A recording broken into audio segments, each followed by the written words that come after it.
안녕하세요. 류용숙 봉사입니다. 개인회생을 준비하시는 분들은 이런저런 유튜브 방송이나 혹은 블로그 글들을 통해서 개인회생 장점에 대해서 많이들 알고 계십니다. 그 중에서 가장 큰 것은 많게는 개인회생 절차를 통해서 내 채무액의 90% 이상 탕감되는 경우도 있죠. 물론 아주 특수한 경우이긴 하지만. 그런데 개인회생의 단점에 대해서는 잘 모르시는 분들이 많으세요. 그래서 이번 시간에는 개인회생을 하면 발생되는 단점 4가지에 대해서 한번 살펴보도록 하겠습니다. 우선 첫 번째, 개인회생 절차에 들어가면요, 일단 신용 거래를 하지 못합니다. 소액 대출도 못 받아요. 갑자기 생활하다가 뭐 병원비라든지 아니면 급하게 쓸 돈이 있는데 그 중에 몇백만 원 소액 대출을 못 받아요. 물론 해주는 경우도 있죠. 인가결정 후에요. 개인회생 인가결정 후에 이 소액 대출을 해주는 데가 있는데 그 경우에는요, 법정 채무금리가 20% 아닙니까? 20% 가까이 되는 경우가 많아요. 안 받는 게 좋습니다. 제가 다른 영상에서도 개인회생 인가결정 후에 대출을 하라고 광고들이 정말 많은데 받지 마시라 그랬어요. 최저생계비로 사는 것도 힘든데 이 최고금리에 육박하는 대출이자까지 낸다? 개인회생 폐지될 가능성이 상당히 높습니다. 여하튼 개인회생 절차에 들어가면 신용거래가 안 된다라는 거, 그리고 소액대출도 안 된다라는 거, 된다고 하더라도 엄청난 이자를 부담해야 된다라는 거, 그래서 안 받는 게 좋습니다.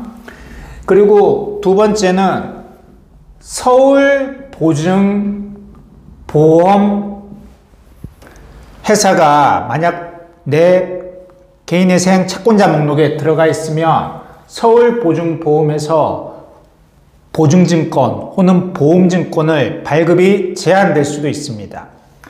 대표적으로 서울보증보험이 발행하는 보증보험이 뭐가 있을까요? 전세보증금에 대한 보증보험입니다. 그게 발급이 안 될 수도 있어요. 물론 내가 개인회생 인가를 받고 변제계획안대로 변제금을 잘 납부를 하면 그 잘 납부한다는 증명서를 제출을 해서 보증보험 증권을 발급받을 수도 있는데 원칙적으로는 좀 제한됩니다. 근데 제가 좀 전에 언급드린 것처럼 이 서울보증보험이라는 회사가 내 개인회생 절차 채권자 목록에 기입되어 있는 경우에 이런 문제가 발생합니다. 그리고 뭐 금융회사나 그리고 보험회사에 취직할 때도 서울보증보험에서 발행하는 보증보험 증권을 제출하는 경우도 있거든요. 그런 경우에도 이런 발급 제한이 걸릴 수도 있습니다. 알아두시고요. 그리고 세 번째는 잘 아시다시피 개인회생이라는 것은 내가 매월 받는 소득에서 최저생계비를 제외한 남은 돈은 다 변제금을 납부를 해야 되잖아요. 바꿔 얘기하면 최저생계비로 살아야 돼요. 1인 가구 기준으로 약 130만 원 정도를 가지고 매달 개인회생 절차가 끝날 때까지 살아야 되는데 여러분들 살아보셨나요? 요 130만 원으로 월세도 내야 되고 통신비도 내야 되고 관리비도 내야 되고 그리고 차비도 내야 되고 이렇게 3년에서 5년 동안 산다는 게 보통 일이 아닙니다. 그걸 감수하셔야 돼요.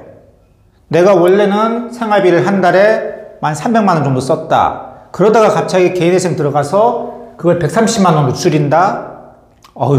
원래 썼던 버릇이 있는데, 물론 내가 뭐 개인회생 탕감을 받기 위해서 감수해야 되긴 해야죠. 그걸 각오하고 개인회생 들어가긴 한 건데 생각하는 거랑 실제 이렇게 사는 거랑은 달라요. 생각보다 상당히 힘듭니다. 뭐 아껴 쓰면 되지 생각하는 거랑 실제 이렇게 사는 거랑은 차원이 달라요. 이런 점들이 많이 힘듭니다.